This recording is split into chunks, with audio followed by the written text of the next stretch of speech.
ရားသခင်ကျေးဇူးတော်ချီးမွမ်းတယ်နှုတ်ကပတ်တော်အားဖြင့်အသက်တာကိုတည်ဆောက်ဖို့ဖြစ်ပါတယ်ဒီလောကထဲမှာအသက်ရှင်တဲ့အခါမှာအခြေအနေကောင်းတာလည်းကြုံမယ်ဆိုးတာလည်းကြုံမယ်ကျမ်းမာတဲ့အခြေအနေကြုံမယ်မကျမ်းမာတဲ့အခြေအနေလည်းကြုံမယ်သင်မျော်လင့်ထားသလိုဘဝကြီးကဖြစ်မလာတာတွေလည်းသင်ကြုံပါဘာလို့ဘုရားသခင်ကအကောင်းတွေပဲလုပ်မပေးတာဘာလို့ဘုရားသခင်ကကျမ်းမာအောင်ပဲမလုပ်ပေးတာလဲဘာလို့ယောဂတွေဖြစ်စေရလဲဘာလို့ဘဝမှာအခက်ခဲတွေဘုရားကထားတာလဲ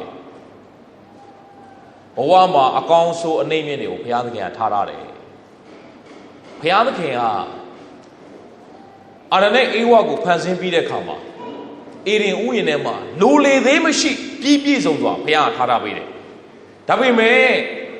အေရင်ဥယျာဉ်အလယ်မှာအပင်နှစ်ပင်ရှိတယ်အသက်ပင်နဲ့ကောင်းမကောင်းသိကျွမ်းရပဲ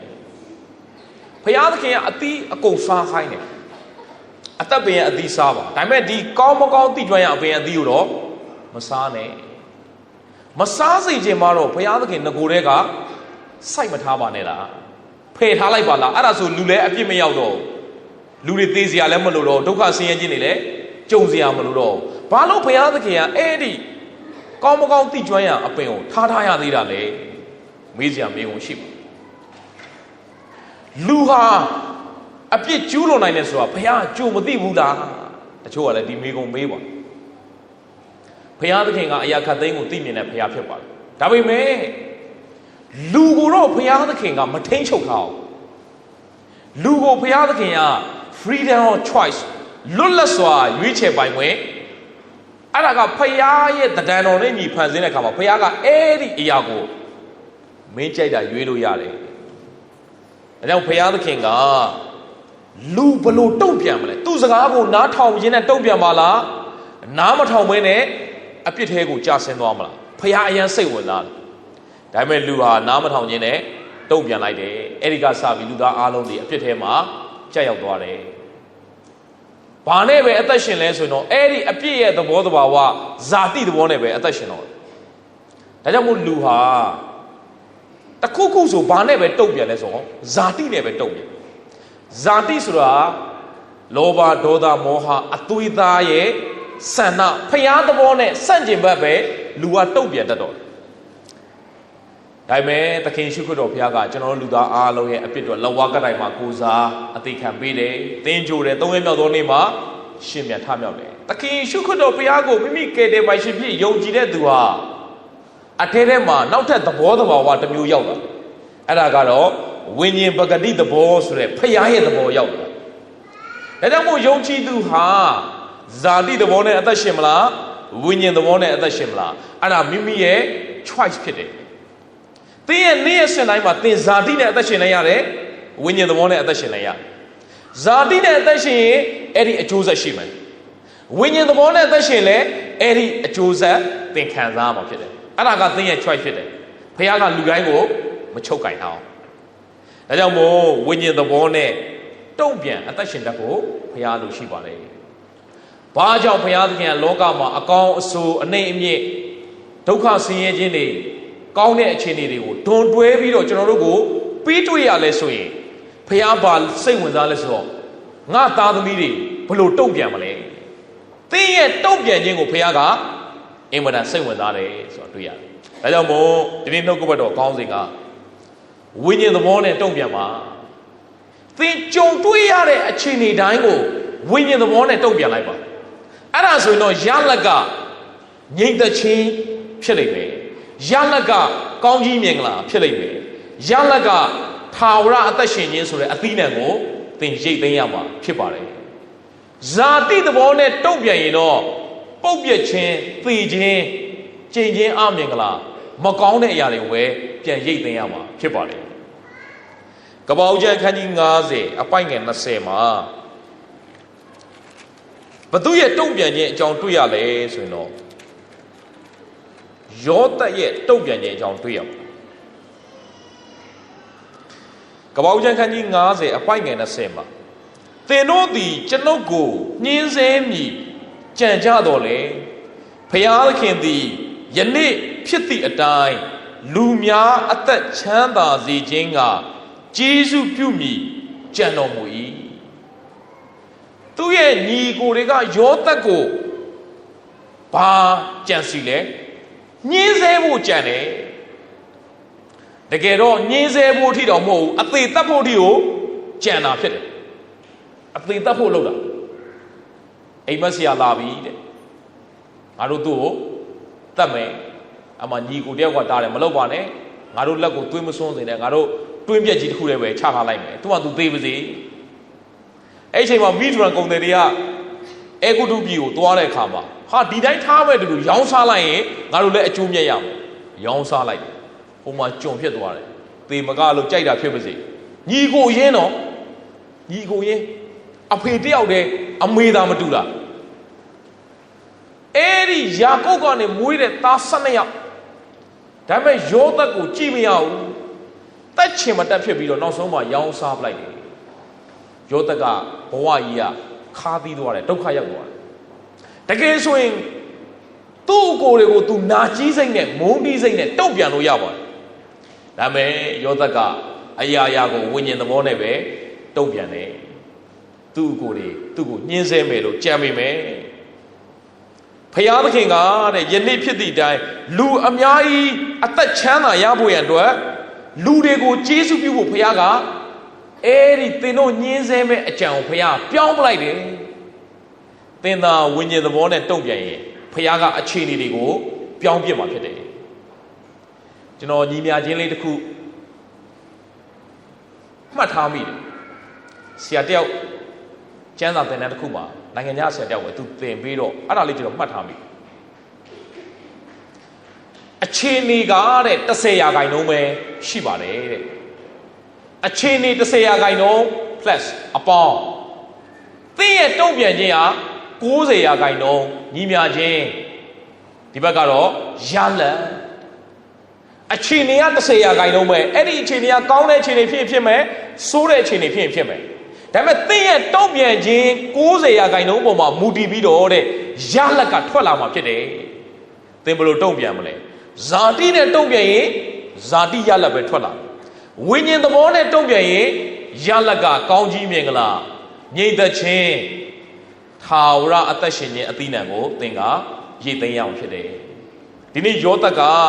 သူအေဂုတုမှာဘယင်ငံဖြစ်တဲ့အခါမှာသူ့အကိုတွေကိုသူပြန်ပြီးတော့ဂလဲစားခြေလို့ရတယ်သူ့အကိုတွေကတောင်းပန်တယ်အဲ့ဒီလိုတောင်းပန်တဲ့အခါမှာယောသတ်ကမဟုတ်ဘူးမင်းတို့ငါ့ကိုဒီကိုပို့လိုက်တာမဟုတ်ဘုရားသခင်ပို့လိုက်တာမင်းတို့ကတော့ငါ့ကိုညှင်းဆဲဖို့ကြံတာတဲ့ဒါပေမဲ့ဘုရားသခင်အဲ့ဒီအချက်ကိုပြောင်းပလိုက်တယ်တဲ့လူတွေဘာရဖို့လဲအသက်ချမ်းသာရဖို့အဲ့ဒါသူဘာကြောင့်ပြောတာသလားအစာခေါင်းပါခြင်း9 နှစ်မှာအဲ့ဒီအင်ပါယာတစ်ခုလုံးစားစရာရဖို့ရတော့ဘုရားသခင်ကယောသတ်အားဖြင့်အသုံးပြုလိုက်တယ်ဒါကြောင့်မို့သင်ကိုဒုက္ခရောက်စေမယ့်အကြံကိုတော့ဘုရားသခင်ကကောင်းကြီးဖြစ်စေမယ့်အကြံဖြစ်ပါလုပ်လိုက်လေပြောင်းပလိုက်ဒါကြောင့်သင်ဘဝအတွက်အခက်ခဲဖြစ်စေမယ့်အရာတွေကိုဘုရားကချောမွေ့တဲ့အရာဖြစ်ဘုရားကပြောင်းလဲပေးနိုင်တယ်သင်ဘဝရဲ့ခါးသီးမဲ့အရာတွေကိုချိုမြိန်တဲ့အရာဖြစ်ဘုရားကပြောင်းလဲဖြစ်နိုင်ပါတယ်အရေးကြီးတာကသင်ရဲ့တုံ့ပြန်ခြင်းအရာရာကိုဝိညာဉ်သဘောနဲ့တုံ့ပြန်ပါဝိညာဉ်သဘောဆိုတာကလူသဘောသင်သဘောမဟုတ်ဖျားသဘောနဲ့တုံ့ပြန်ခိုင်းတယ်ဖျားသဘောဆိုတာကသီးခံခြင်းခွင့်လွှတ်ခြင်းကျေးဇူးပြုခြင်းကိုမကောင်းတာကြံစီပေမဲ့ तू ကသူ့ညီကိုတွေကိုအဲ့ဒီအေဂုတုရဲ့ဘယ်နေရာမှာထားတယ်လို့ထင်တယ်ဂေါရှင်ဆိုတဲ့အင်မတန်မှစိုက်ပျိုးမြေကောင်းတဲ့နေရာမှာသူ့ညီကိုတွေကိုအဲ့ဒီမှာထားတာသူ့ပေါ်မှာဘလောက်ပဲမကောင်းတာကြံပါစေ तू ကအဲ့ဒီမှာအကောင်းဆုံးနေရာမှာနေရာပေးလိုက်တယ်ဒါကြောင့်မို့ဘုရားသခင်ကယောသတ်ကိုချီးမြှောက်တယ်ဆိုတဲ့အရာတမန်ကျမ်းစာမှာတွေ့ရမယ်နောက်တစ်ယောက်ကတော့ဒါဝိဒ်ဖြစ်ပါတယ်ဓမ္မရာဇဝင်ပထမဆုံးခန်းကြီး24မှာရှောလုအထောင်တောင်ဒါဝိဒ်အတောင်တောင်တက်လီစွာတကားလို့လူတွေချီးမွမ်းတဲ့အခါမှာသူ့စိတ်ထဲမှာ ဒါဝိဒ်ကိုမကျေနပ်လူတွေကငါကြတော့အထောင်ပဲပေးတယ်ဒါဝိဒ်ကြတော့လူ1000နဲ့ညီမျှတယ်လို့ပြောတဲ့အခါမှာစိတ်ထဲမှာမနာလိုမှုဖြစ်လာအဲဒီဇာတိသဘောနဲ့ဒါဝိဒ်ကိုနေ့စဉ်တတ်ဖို့ရန်အတွက်ရှောလုကြီးကကြံစီချောင်းမြောင်းနေရှိတယ်သူလန်နဲ့ထိုးတာမထိဘူးဒါဝိဒ်ထွက်ပြေးတော့ယောနသန်ရဲ့အကူအညီအားဖြင့်ဒါဝိဒ်ကထွက်ပြေးတော့ဒါဝိဒ်နောက်ကိုလိုက်တာဒါဝိဒ်ကကြောက်တုံးကြီးကိုပတ်ပြေးရဒါကြောင့်မို့ तू ကစာလန်ကျမ်းမှာဆက်ဆိုတယ်ထာဝရဘုရားသည်ငါကြီးကြောက်သူ့ကိုကြွယ်ကာထားတယ်အဲ့ဒီကြောက်ကူတစ်ခုထဲမှာရှောလုအိတ်နေတဲ့အချိန်မှာတဲ့ဒါဝိဒ်ကတတ်ဖို့အခွင့်အရေးရပါတယ်အံ့ဩစရာသိကောင်းတယ်ဓမ္မရာဆိုရင်ပထမဆုံးအခန်းကြီး24အပိုင်ငယ်10မှာယနေ့ထာဝရဘုရားသည်ဥမင်ထဲမှာကိုတော်ကိုကျွန်တော်လက်၌အပ်တော်မူကြောင်းကိုကြည့်ရှုတော်မူပါအသက်တော်ကိုသက်စေခြင်းကအချို့တို့သည်တိုက်တွန်းတော်လဲကျွန်တော်သည်နှမျောသောစိတ်ရှိ၍ငါအရှင်သည်ထာဝရဘုရား၏ဗိသိက်ခံသူဖြစ်တော်မူသောကြောင့်ထိုအရှင်ကိုထိခိုက်ခြင်းကငါသည်လက်ကိုမဆန့်ဟုအကြံရှိပါ၏ဒါဝိဒ်ရဲ့စိတ်နေသဘောတော့ကြည့်ပါဦးသူ့ကိုလိုက်သက်နေတဲ့သူ့ကိုတစ်ချိန်လုံးဒုက္ခပေးနေတဲ့သူဥမင်တစ်ခုထဲမှာရှောလုအိတ်နေတဲ့အချိန်မှာရှောလုရဲ့ဘေးနားကိုရောက်ပြီးတော့တတ်ဖို့အခွင့်အရေးရတယ်သူနဲ့ပါလာတဲ့သူတွေကလည်းသူ့ကိုပြောတယ်ဖယားသခင်ကကိုတော်လက်ကိုရှောလုကိုအပ်လိုက်ပြီဒါကြောင့်မို့အခုတတ်လို့ရပြီအသက်တော်ကိုတည်စီခြင်းကအချို့တို့သည်တိုက်တွန်းတော်လဲကျွန်တော်သည်နှမျောသောစိတ်ရှိတယ်နှမျောတယ်ဒါဖယားသခင်ဗိသိက်ပေးထားတဲ့သူဖယားသခင်ရွေးချယ်ထားတဲ့သူနှမျောတယ်ဒါကြောင့်မို့တဲ့ငါအရှင်ရှောလုကဒါဝိဒ်ကရှောလုကိုသူ့ရဲ့အရှင်လို့သူသတ်မှတ်နေတော့မယ်ဒါပေမဲ့ရှောလုကတော့ဒါဝိဒ်ကိုသူ့ရဲ့ရန်သူလို့ပဲသတ်မှတ်တယ်တကယ်ဆိုရင်ရှောလုနဲ့ဣသရေလတစ်မျိုးလုံးကြောက်နေရတဲ့ဂေါလိယက်ကြီးကိုတိုးကြောင်သားလေးဖြစ်နေတဲ့ဒါဝိဒ်ကရင်ဆိုင်တိုက်ခိုက်ပြီးတော့ကူညီခဲ့တဲ့သူပါကျေးဇူးတော်တင်ရအောင်ပါ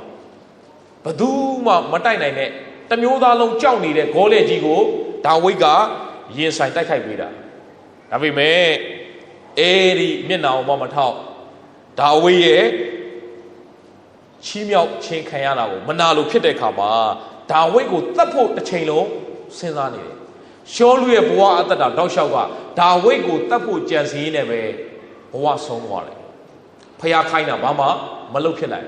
ဒါကြောင့်မနာလိုမှုညူစုမှုတွေကကျွန်တော်တို့ဘဝအသက်တာလှုပ်သင့်တာကိုမလုပ်ဘဲနဲ့ကျွန်တော်တို့ရဲ့အချိန်တွေကိုအလဟတာဖြစ်စေတယ်အဲ့ဒီဇာတိသဘောတွေဟာဖျားရဲ့ဝမ်းမြောက်ခြင်းနဲ့နေ့စဉ်ဖြတ်သန်းရမယ်စားမဝမ်းမြောက်နိုင်တော့ဖျားရဲ့ငြိမ်သက်ခြင်းနဲ့နေ့စဉ်သွားရမယ်စားကေတင်ခြင်းအတွက်လူတွေထာဝရသက်ရောက်ဖို့လုပ်ရမယ်စားလှုပ်သင့်တာတွေကိုမလုပ်မိတော့ဘဲနဲ့အချိန်တွေကိုအချင်းကြီးကုန်လွန်စေလိုက်တယ်ဒါကြောင့်မို့ဒါဝိဒ်ကတော့ကိုတော်ဟာဖျားဗိသိက်ခံရတော်သူဖြစ်သောကြောင့်အရှင်ကိုထိခိုက်စေခြင်းကကျွန်တော်လက်ကိုမဆန့်ဘူးလို့အကြံရှိပါတယ်ကျွန်တော်မလုပ်ဘူးအဲ့ဒီနှလုံးသားကိုဖျားမြင်တဲ့အခါမှာဒါဝိဒ်ကိုဖျားချီးမြှောက်ပါတယ်အသက်30မှာသူဘယင်ဖြစ်လာတယ်သူ့ရဲ့အသက်တာထဲမှာစင်းလုံးချောတော့မဟုတ်ပါဘူးမှားယွင်းမှုတွေရှိပါတယ်ဒါပေမဲ့အဲ့ဒီမှားယွင်းမှုတွေထဲမှာသူစက်မနေဘူးမှားယွင်းမှုတွေကြုံလာတဲ့အခါမှာဖျားစီကိုပဲသူဘာလုပ်လဲဆိုတော့တိုးဝင်တယ်သူ့ရဲ့သားတွေတဲကသားအရင်သူအင်မတန်ချစ်ရတဲ့စပင်အရှိပဲအရန်ချောတယ်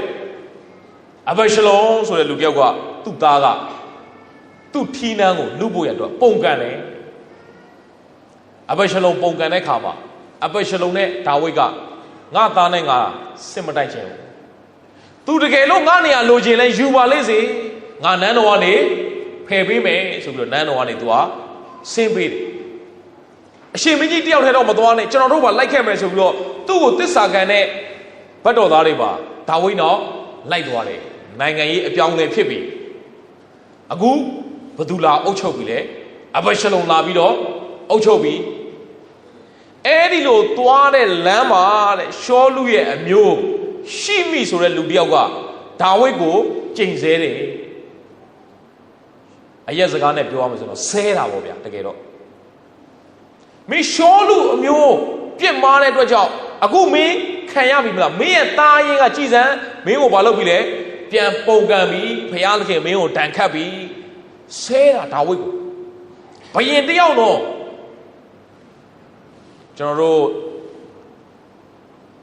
အရာရှိတယောက်နိုင်ငံဝန်ထမ်းတယောက်ကိုတွားပြီးတော့အဲ့ဒီလိုတွားပြောလို့မရဘူးတမရနဲ့စကားပြောမယ်ဆိုရင်ဝင်ကြီးနဲ့စကားပြောမယ်ဆိုရင်အဲ့လိုမျိုးအပြင်ဘန်းစကားနဲ့တွားပြောလို့မရဘူးအခုကဘယင်တော့ဘယင်ကိုဘာလုပ်တာလဲဆဲတာရစရာမရှိအောင်ဆဲတာရွာပါတို့ဘေးနာသူ့ရဲ့စစ်သူကြီးတွေကမခံနိုင်ဘူးအဲ့ဒီခွေးသေးကောင်နဲ့ကျွန်တော်ခေါင်းသွားဖြတ်မယ်ဒါဝိဒ်ကတားတယ်မလုပ်ပါနဲ့သူဘာပြောလဲဆိုတော့သူဘလို့တုံ့ပြန်အဲ့ဒီအချိန်တွေမှာရင်ထဲမှာပူလောင်နေတဲ့အချိန်တော့ရင်ထဲမှာပန်းနေပွင့်တာမဟုတ်တော့ရင်ထဲမှာဒူရင်သီးတာပေါ့နော်ဒီဘက်ခင်နဲ့ပြောမှဆိုရင်သူ့သားရင်းကိုယ်တိုင်ကသူ့ကိုဘာလုပ်တာလဲတခြားလူပုံကံတော်သေးတယ်ဗျာသားရင်းကိုယ်တိုင်ကထီးနှံပြန်လူလာစိတ်ထဲမှာနာကျင်စရာကြီးအခုလဲဘာလုပ်လဲအစဲခံရတာလမ်းမှာသွားတော့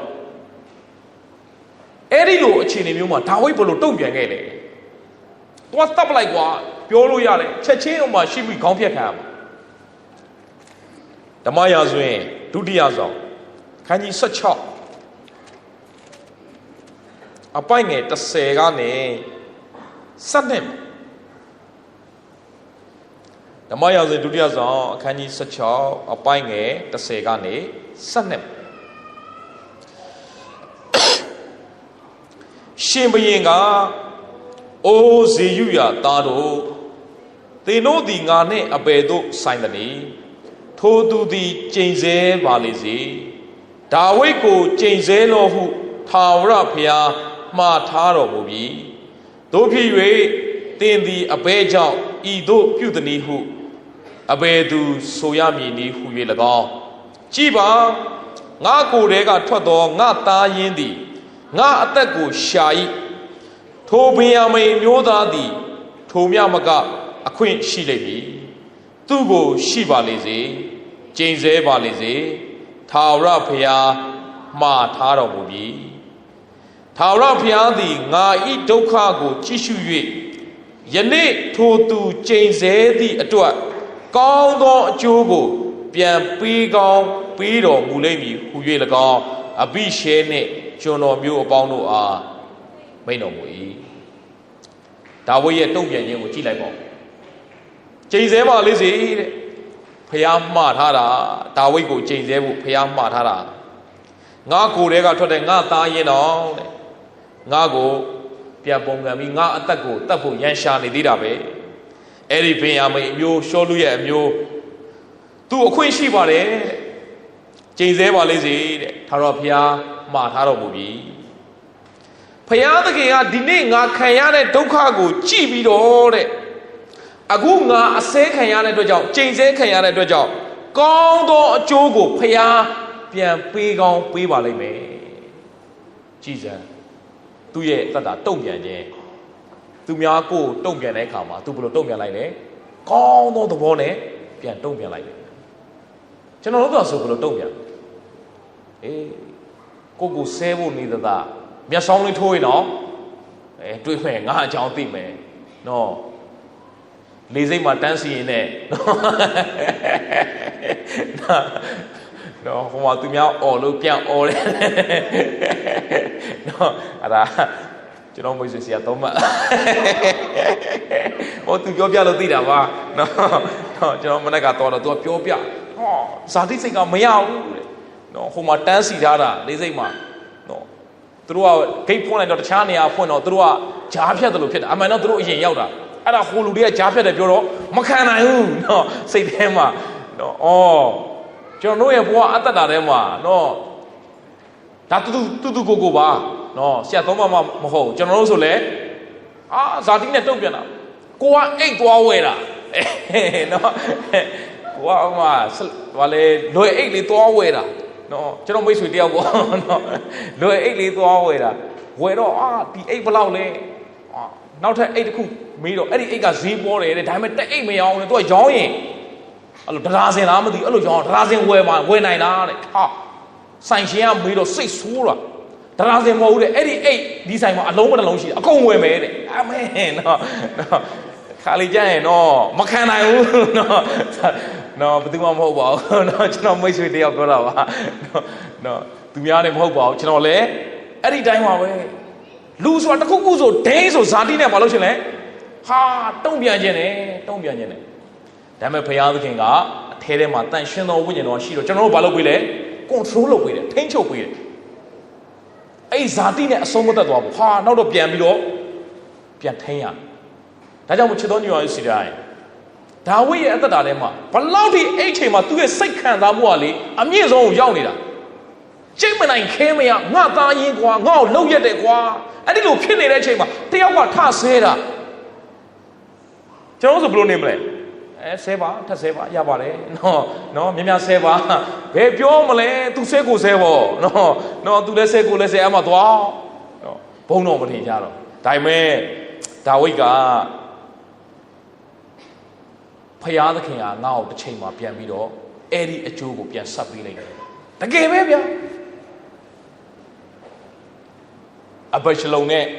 ယွာဘာတို့နဲ့တိုက်ပွဲဖြစ်တဲ့ခါမှာအဘရှလုံတပိတ်ပင်မှာသူ့စပင်ညှိပြီးတော့လှန်နဲ့ထိုးတက်လိုက်တဲ့ခါမှာအဘရှလုံသေသွားတယ်ဒါဝိဒ်ကငကိုနေရပြန်ရဒါပေမဲ့ तू စိတ်မကောင်းသူ့သားသေသွားလို့ရှောလမုန်ဘုရင်ဖြစ်ခံနေမှာဒါဝိဒ်ကရှောလမုန်ကိုမှားတယ်မင်းသတိထားရမယ်လူတွေနော်တိုင်းပြည်တပြည်အုပ်ချုပ်တဲ့ခါမှာအဲ့ဒီသတိထားရမယ်လူတွေရှိတယ်အဲ့ဒီမှာ तू ဘု து ကြောင်းမှာခဲ့လို့ရှိမိကြောင်းမှာခဲ့အဲ့ဒီရှိမိကိုငါဘာမှမတုံ့ပြန်ဘူးလို့ငါဘာမှမတုံ့ပြန်လို့ तू အပြစ်ကင်းတယ်လို့မင်းမသတ်မှတ်နဲ့တဲ့သူ့ကိုမင်းသတိထားပြီးတော့ကြည်ပါရှောလမုန်ကအမိန့်ထုတ်တယ်ရှိမိတဲ့ဒီနေ့ကစပြီးတော့ဂျေရုဆလင်မြို့ကနေမင်းဘဲမှမခွာနဲ့အေးထွက်တဲ့တနေ့ရတော့တဲ့မင်းခေါင်းပြက်တဲ့တနေ့ပဲရှိမိလဲမသွားရဘူးဒါပေမဲ့နည်းနည်းလေးနှစ်ကြာလာတော့ရှောလမုန်များမေ့မလားဆိုပြီးတော့ तू ထွက်တာ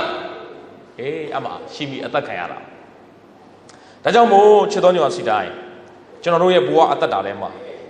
အတန်ရှင်တွေများတဲ့အချိန်မှာစိတ်ခံစားမှုတွေများတဲ့အချိန်မှာဇာတိနဲ့တုံ့ပြန်နိုင်တဲ့အနေအထားဖြစ်တတ်ပါတယ်တန်ရှင်သောဝိညာဉ်တော်ကိုအကူအညီတောင်းလိုက်ပါဝိညာဉ်တော်ကသင်ကိုမဆာမှာဖြစ်တယ်ဒါဝိဒ်ကဲ့သို့ဝိညာဉ်သဘောနဲ့တုံ့ပြန်ရင်ဖယားသခင်ကသင်ရဲ့အသက်တာကိုတစ်ချိန်မှာကောင်းသောအကျိုးနဲ့ဆက်ပေးမှာဖြစ်ပါတယ်နောက်တစ်ယောက်ကြည့်အောင်ဒိုင်လာဆိုတဲ့ပုဂ္ဂိုလ်ဘုရင်ကသူ့ကိုမျက်နှာသာပေးပြီးတော့ချီးမြှောက်တဲ့အခါမှာသူနဲ့အတူတူအခြားသောဝင်ကြီးတွေကမနာလို့ဘုရင်ကဒိုင်လာကိုပဲချီးမြှောက်ပြီးတော့တကယ်ဝင်ကြီးချုပ်နေရအဲ့ဒီလိုချီးမြှောက်တဲ့အခါမှာအားလုံးရဲ့ဝင်ကြီးတွေထက်မျက်နှာသာပေးတဲ့အခါမှာအခြားသောဝင်ကြီးတွေကဒီဒိုင်လာကိုယာဒူးပြုတ်အောင်လုပ်မှရမယ်သူပြုတ်မှငါတို့မလုပ်မလဲနေရရမယ်တချို့သောသူတွေကသူများကိုနင်းပြီးတော့မှအပေါ်ဘာလို့ချင်တာလဲတက်ချင်တဲ့နှလုံးသားရှိအဲ့ဒီလိုမရှိရဘူးဒါဝိဒ် sorry ဒိုင်လာကအခြားသောဝင်ကြီးတွေရဲ့မနာလိုမှုကြောက်ချမှုကိုသူသိပါသူသိဘုရင်ကိုသွားပြီးတော့အခြားသောဝင်ကြီးတွေကအရှင်မင်းကြီးဒီနေ့ကစပြီးတော့ရက်30အတွင်းမှာအရှင်မင်းကြီးကိုပဲကိုးကွယ်ရမယ်လို့အမိန့်ထုတ်ပါအခြားသောဘယ်ဖျားမှမကိုးကွယ်ရဘူးလို့အမိန့်ထုတ်လိုက်အခြားသောအရာကိုကိုးကွယ်မယ်ဆိုရင်ရှင်သေတွင်းနဲ့ပြစ်ချမယ်လို့တစိမ့်ထက်လိုက်ပါဘုရင်ကလည်းသူ့ကိုချီးမြှောက်တော့ကြိုက်တာပေါ့ဒီအမိန့်ဟာဒိုင်လာကိုကြောက်ချမယ်ဘုရင်ကမသိတစိမ့်နှိပ်ပေးလိုက်ဒိုင်လာနာဂတိကျမ်းခန်းကြီး6အပိုင်ငယ်30မှာဒိုင်လာနာဂတိကျမ်းခန်းကြီး6အပိုင်ငယ်30မှာအမိန့်တော်ထုတ်၍တစိမ့်ခတ်ကြောင်းကိုဒိုင်လာသည်ကြားသိတော်လေအမိန့်တော်ထုတ်တဲ့တစိမ့်ခတ်လိုက်တဲ့အကြောင်းကိုဒိုင်လာဘာလို့လဲ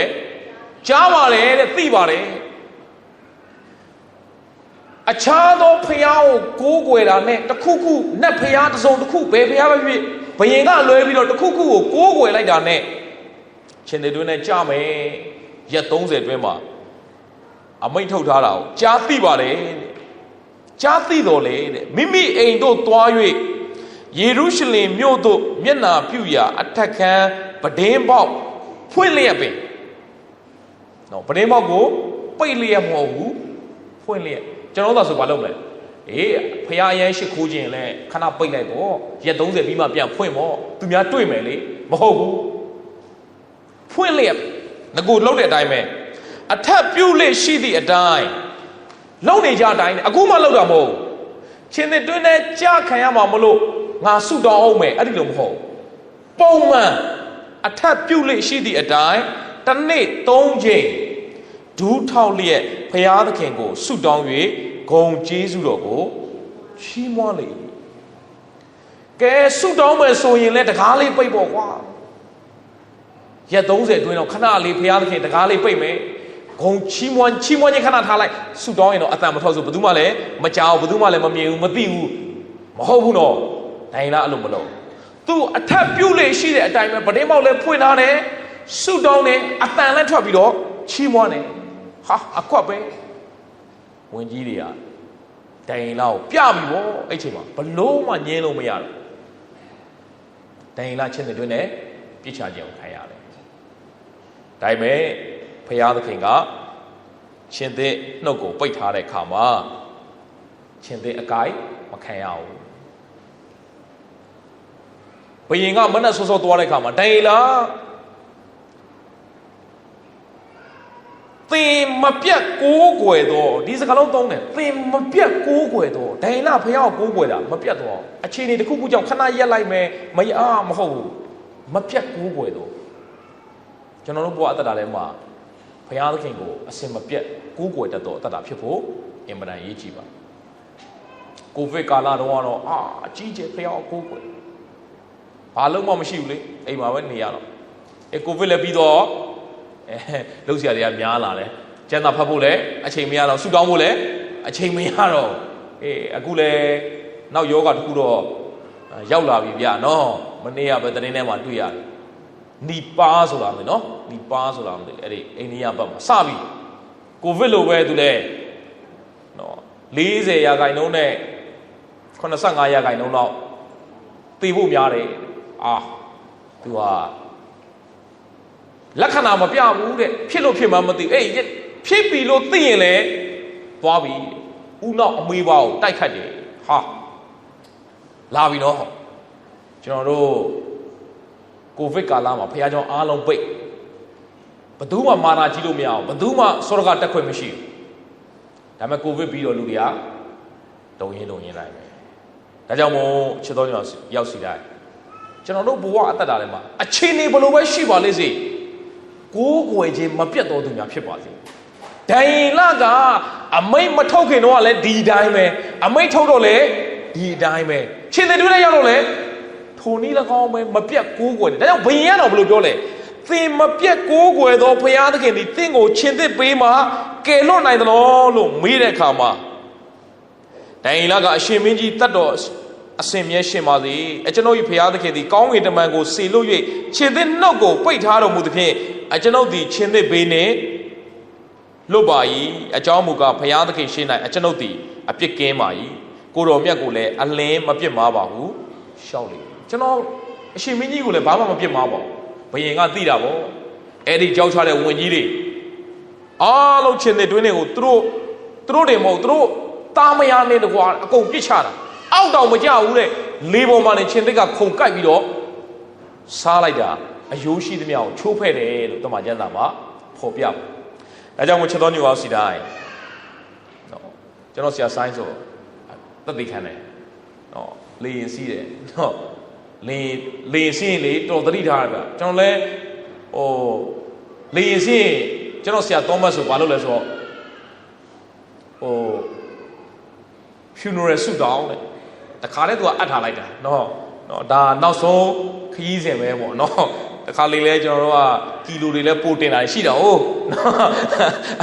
နောက်ဆုံးခီးနေဖြစ်သွားနိုင်တယ်လေရမနိုင်ပဲနဲ့ပြုတ်ကြတာပါညာလဲဖြစ်နိုင်တာဟုတ်နော်အဲ့တော့ဘာလို့ဆွတ်တော်လဲဘုရားသခင်ဒါနောက်ဆုံးခီးစဉ်လားလေရင်စီးတိုင်းဟိုးမိတ်ဆွေတယောက်ကလည်းကျွန်တော်တို့တနေရာသွားတော့သူကပြောတယ်ဗျကျွန်တော်လေမောဆင်းလာတော့ဟာဆရာတို့တွေ့ရတာဝမ်းသာတယ်ဆရာတို့ကျေးဇူးတော်ချီးမွမ်းတယ်လေရင်စီးတဲ့ဆိုတာဘာနဲ့တူလဲသိလားလှုပ်ရှားမအောင်ဘာနဲ့တူလဲအခေါင်းထဲကိုဝင်လိုက်တာနဲ့တူတယ်ဟာတော့ तू ကတော့ဒုက္ခပဲတော့ဆရာလေရင်ကနေပြန်ထွက်လာအခေါင်းထဲကပြန်ထွက်သလိုပဲतू ပြောတော့လဲစဉ်းစားတော့ဟုတ်တော့လဲဟုတ်တယ်ဗျလေရင်စီးလိုက်ကိုယ့်အသက်ကိုမပိုင်တော့လေရကောင်းကင်မှာခါလိုက်ပြုတ်ကြလိုက်ဟာအဲ့ချိန်ကျဆုပေါ့ဘုရားသခင်ကျမ်းစာပူဖတ်ပါတော့ဆုမမှန်တောင်းပါတော့အလှငွေပုံမှန်ထပ်ပါအေးဝင်လီခေါ်ပါမယ်လေရင်လည်းပြန်ဆင်းသွားမေ့သွားတာလေနော်ဘုရားသခင်လည်းခဏခဏအလိန်ခံရတယ်ကိုဗစ်တုန်းကလည်းတစ်ခေါက်နေတာနော်ကျွန်တော်တို့အသက်တာထဲမှာအခက်ခဲကြုံမှာဟောမဟုတ်ဘူးဒိုင်လာလို့မပြတ်ဖျားကိုဒိုင်လာဘလို့တုံ့ပြန်လဲအခက်ခဲတွေကြုံသည်ဖြစ်စေမကြုံသည်ဖြစ်စေဖျားကိုတစ္ဆာရှိစွာပိုးကွယ်တော်သူဖြစ်ပါတယ်ပေါလုနဲ့တိလတမန်တော်ဝတ္ထုခန်းကြီး16အပိုင်းငယ်25နတ်ဝင်တဲ့အမျိုးသမီးလေးတယောက်ကိုနတ်ဆိုးနဲ့ထုတ်လိုက်တဲ့အခါမှာအဲ့ဒီအမျိုးသမီးလေးနဲ့အဲ့ဒီအမျိုးသမီးကိုဗန်းပြပြီးတော့လှုပ်ရှားရတဲ့ပိုင်ရှင်ကရုံးတိုင်လိုက်ရောမအစိုးရကိုတိုင်လိုက်တော့အရိုက်ခံ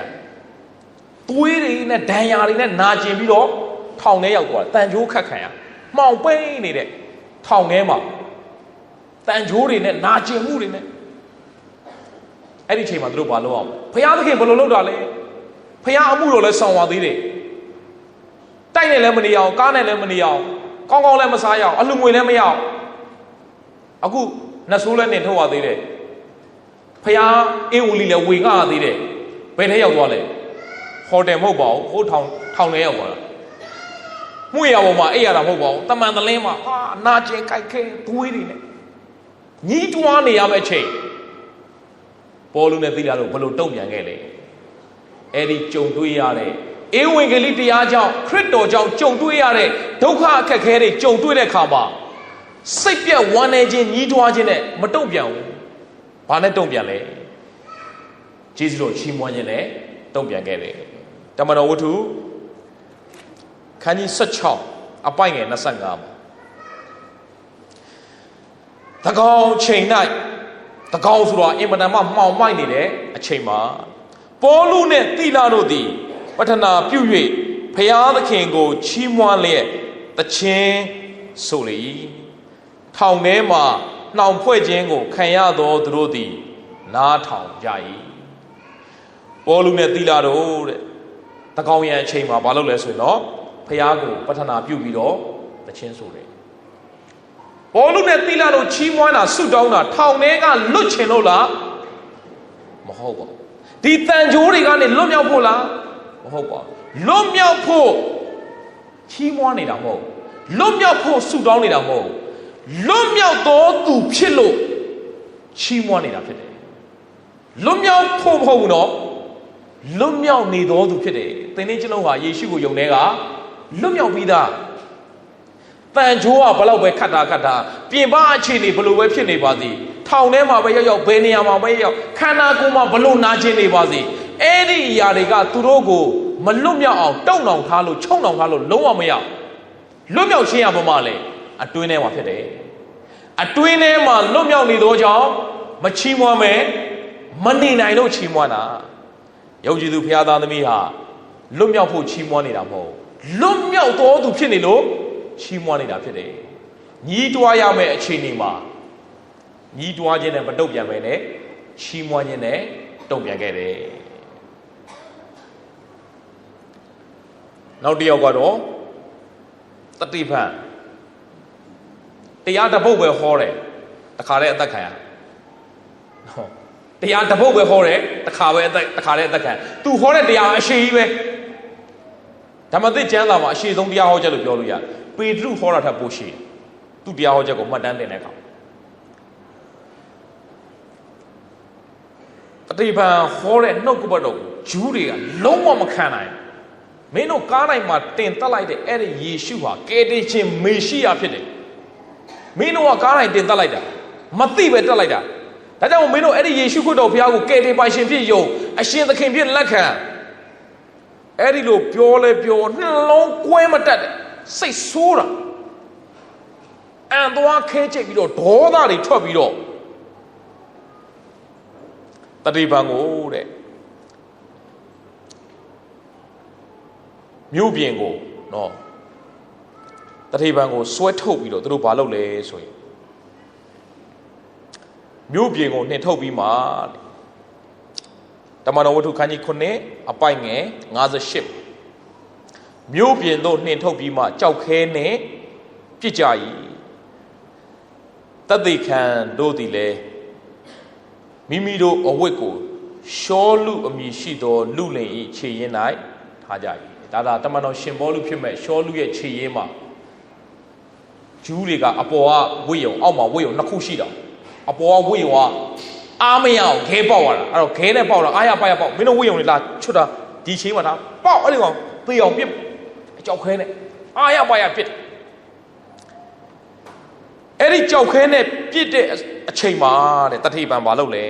အပိုင်ငယ်59ကနေ60ကြောက်ခဲနဲ့ပြစ်ကြစဉ်တတိပံသည်ပထနာပြုလျက်သခင်ယေရှုအကျွန်ုပ်၏ဝိညာဉ်ကိုသိမ်းယူတော်မူပါဟုရှောက်ဆို၏ကြောက်ခဲနဲ့ပြစ်တဲ့အခါမှာသခင်ယေရှုဖျားကျွန်ုပ်ရဲ့ဝိညာဉ်ကိုသိမ်းယူတော်မူပါတတိပံကအသက်အရှင်ကြီးမနေရပါအမှုတော်အများကြီးမဆောင်ရပါဘူး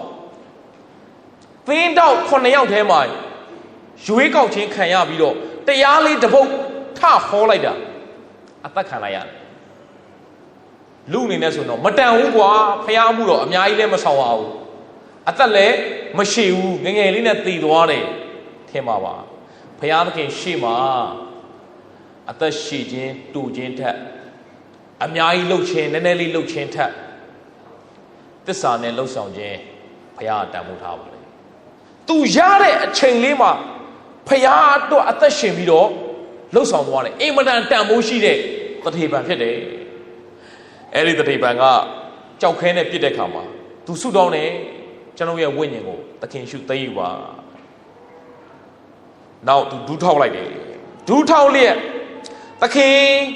ဤသူတို့ပြုသောဒုစရိုက်အပြစ်ကိုမှတ်တော်မူပါနဲ့ဟုကြီးသောအတန်နှင့်ကြွေးကြော်ပြီးမှကျိန်းဆက်လေသူ့ကိုကွက်မြတ်သောအမှုကိုရှောလူသည်လည်းဝန်ခံလျက်ရှိ၏အဲ့ဒီတတိပံသေသွားတဲ့အချင်းရာကိုဘသူမြတ်ဝါထင်နေတွေ့သွားလဲတမန်တော်ကြီးရှင်ပေါလုဖြစ်မဲ့ရှောလူကတွေ့သွားတယ်သူ့ရဲ့အတွေးထဲမှာသူ့ရဲ့နှလုံးသားထဲမှာအဲ့ဒီမြင်ကွင်းကဘရောမှမမေ့နိုင်လူတွေတလောက်ဒေါသတကြီးနဲ့ကြောက်ခဲနဲ့ပြစ်နေတာကိုအဲ့ဒီကြောက်ခဲနဲ့ပြစ်တဲ့လူတွေအတွက်ဘာလို့ပေးသွားလဲဆုတောင်းပေးသွားတယ်သူတို့ရဲ့အပြစ်ကိုလွတ်ပါဆိုဟာခံစားရတယ်အဲ့ဒါကြီးဟာဒီလူဘလို့လူလဲတကယ်ဆိုရင်တော့ဒီလူတွေကိုကြိမ်ဆဲပြီးတော့သူသေသွားမှာဒီလူတွေကိုအပြစ်တင်ပြီးတော့သေသွားမှာမင်းတို့ငါ့ကိုအခုလိုလုပ်တယ်နော်တနေ့မင်းတို့အဲ့ဒီအကျွေးပြန်ပေးဆက်ရမင်းတို့ဘုရားသခင်ပြန်ဒဏ်ခတ်လိုက်မယ်မပြောဘူးဗျာ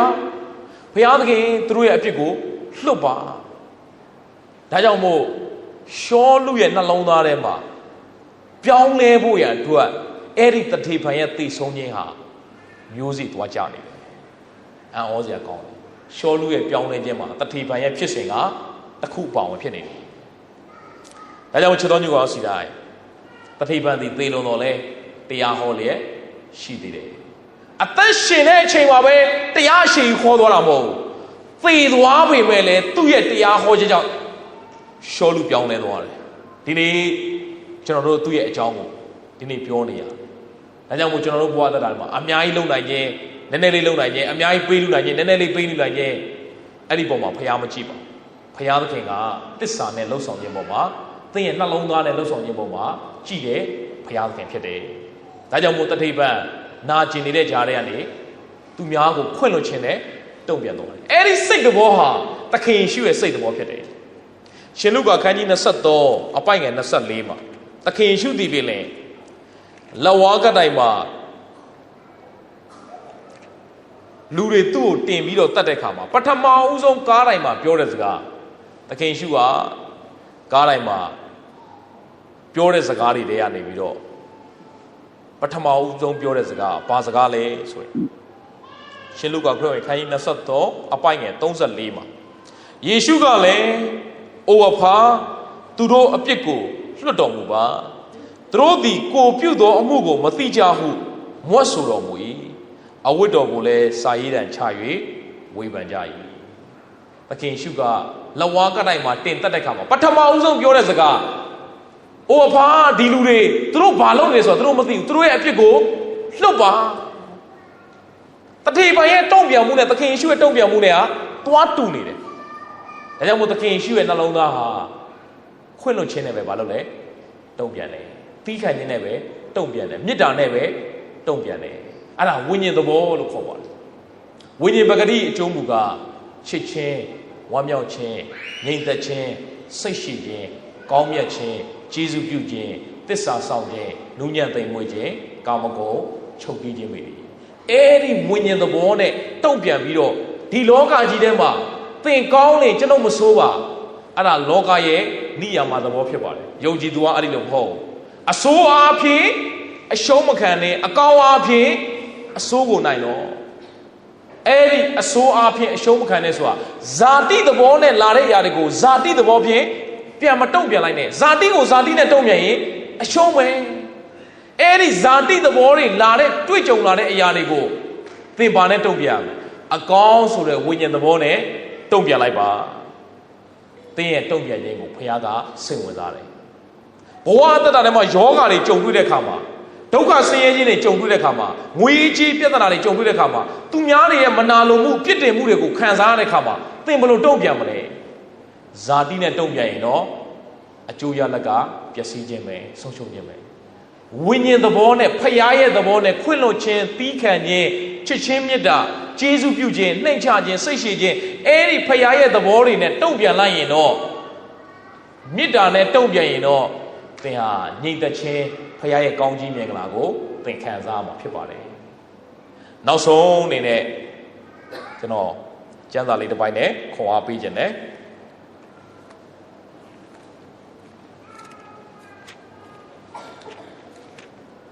ရှင်ယာကုပ်ဩဝါဒစာ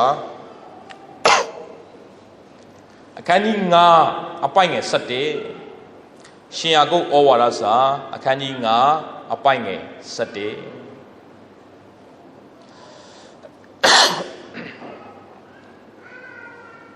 မနေ့ကလည်းကျွန်တော်ကျမ်းစာသင်တန်းတစ်ခုမှာဆရာသောမတ်ကအဲ့ဒီအကြောင်းလေးကျမ်းစာသင်ကျွန်တော်တို့ယုံကြည်ခြင်းကိုတဲ့စစ်ကြောခြင်းရာကတီးခံခြင်းကိုတိုးပွားစေတယ်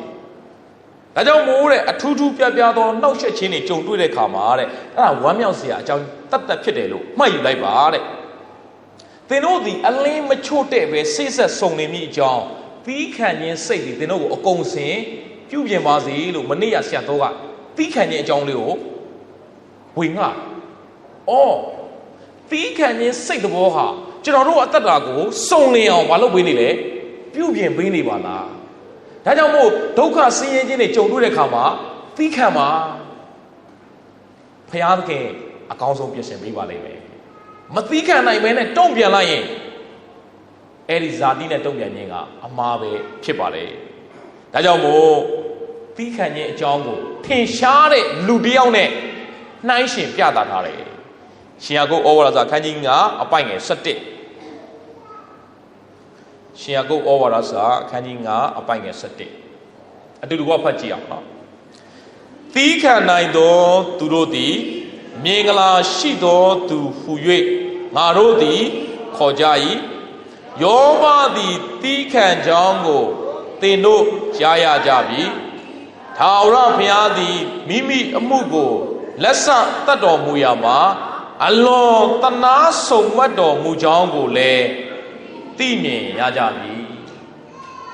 သီးခံနိုင်တော်သူဟာဘာရှိလဲမင်္ဂလာရှိတယ်ကျွန်တော်တို့ရဲ့ပင်ကိုယ်ဇာတိစိတ်အားဖြင့်တော့ဘလို့မှသီးမခံနိုင်ပါဘူးဒီနေ့တန်ရှင်းသောဝိညာဉ်တော်ကကျွန်တော်တို့ကိုမဆာမှာဖြစ်ပါတယ်သင်ဟာအခက်ခဲတွေကြုံလာတဲ့အခါမှာ သိခံလိုက်ပါနာကျင်စရာတွေကြုံလာတဲ့ခါမှာသိခံလိုက်ပါဘဝမှာဆင်းရဲဒုက္ခစားဝတ်နေရေးပြဿနာတွေကြုံလာတဲ့ခါမှာသိခံလိုက်ပါမခံမရနိုင်တော့အောင်စိတ်ဆိုးဒေါသထွက်စရာတွေရှိလာတဲ့ခါမှာသိခံလိုက်ပါသီးခံခြင်းနဲ့တုံ့ပြန်ပါအရာရာကိုဖခင်ရဲ့ဝိညာဉ်သဘောနဲ့တုံ့ပြန်တတ်တော်သူဖြစ်ပါသည်ယောဘတွေ့ကြုံရတဲ့အခြေအနေကိုကြည့်ပါဦးဘလောက်ထိသီးမခံခြင်းစရာကောင်းလဲတနေ့တည်းမှာသူ့သားသမီး10ယောက်အားလုံးသေသွားတယ်10ယောက်မပြောနဲ့1ယောက်သေရင်တော့ကျွန်တော်တို့ဘယ်လိုတုံ့ပြန်မလဲဖခင်သခင်ကိုကျွန်တော်တို့အပြစ်တင်ပါပဲဖခင်ဘယ်လိုလုပ်တာလဲ10ယောက်တော့တလားချပြီးတော့မှတစ်နှစ်ချပြီးတော့မှသေတာမဟုတ်တရက်တည်းသေတာယောဘဘယ်လိုတုံ့ပြန်လဲသူ့ရဲ့စီးစိမ်ဥစ္စာတိုးနွားအားလုံးကောင်းငင်ကမီးကြတယ်တချို့သိမ်းယူသွားကြတယ်တရက်တည်းမှာအကုန်ကုန်နေစီးစိမ်အားလုံးကုန်သားသမီးအားလုံးကုန်သွားတယ်ကဲကျွန်တော်တို့သာဆိုဘယ်လိုတုံ့ပြန်မလဲကျွန်တော်တို့သာဆိုရင်အပြစ်မတင်ရင်တော့ဘဝကြီးကိုညီးတွားစိတ်ပြက်ပြီးတော့တုံ့ပြန်ပြီးပါမယ်ယောဘဘာပြောလဲဘုရားသခင်ပေးတယ်ဘုရားသခင်ပြန်သိမ်းတယ်ဘုရားသခင်မင်္ဂလာရှိပါစေဟာ तू ဘလောက်ထိတီးခံလဲဆိုသူ့မိမသီးမခံနိုင်တော့စာတန်ကနောက်တစ်ချိန်ထက်ဆုံစမ်းတာဘုရားစီမှာအခွင့်တောင်းတဲ့အခါမှာ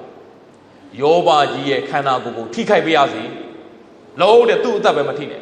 ဦးကောင်းကနေခြေပြားထိအနှစိမ့်တွေပေါက်နာတာခန္ဓာကိုယ်မှာနာကျင်လာတာလူကတော့